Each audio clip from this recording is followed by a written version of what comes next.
Ce jour, la dégradation continue de la situation sécuritaire du pays était une des raisons qui a justifié l'action du général Abdrahmane Tiani et ses hommes réunis au sein du Conseil national pour la sauvegarde de la patrie le 26 juillet 2023. Un an après, il affirme que des succès ont été enregistrés sur ce plan.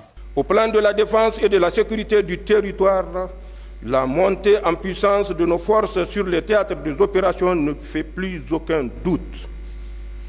Qu'il s'agisse de la lutte contre le terrorisme dans le Liptako Gourma et dans le bassin du lac Tchad, ou dans le cadre de la lutte contre le grand banditisme, nos forces de défense et de sécurité engrangent des succès. Des succès qui ne font cependant pas l'unanimité au sein de l'opinion. Je pense que les résultats sont mitigés à mauvais. L'insécurité est en train d'être exacerbée.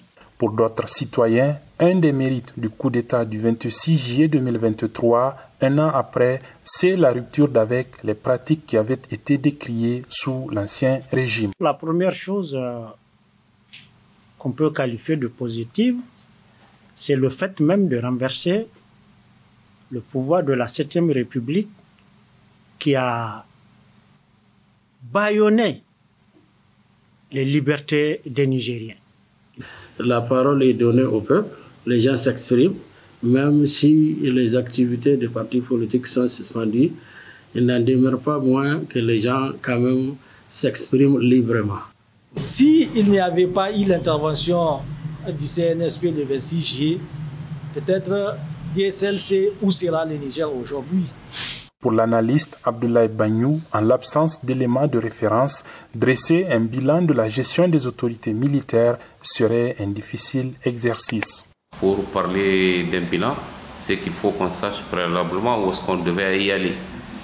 Et vous savez que ça fait un an, le CNSP a travaillé, c'est sûr, mais en tout cas, il n'y avait pas de programme. En tout cas, à ma connaissance, je n'ai pas vu de programme pour dire voilà ce que nous allons faire pour qu'au bout d'un moment, qu'on puisse dire voilà, ils devaient faire ça, ils ne l'ont pas fait. Mais peut-être qu'il faudrait mettre à leur décharge le fait qu'il y avait des préalables, notamment des questions de sécurité et autres à régler. L'affirmation de la souveraineté pleine et entière du Niger est une des volontés du général Abdrahmane Tiani et ses compagnons.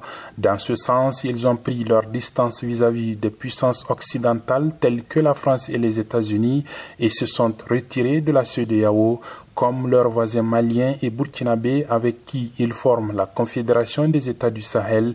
Ils se sont rapprochés de partenaires comme la Russie. Abdel Razak Idrissa pour VOA Afrique, Niamey.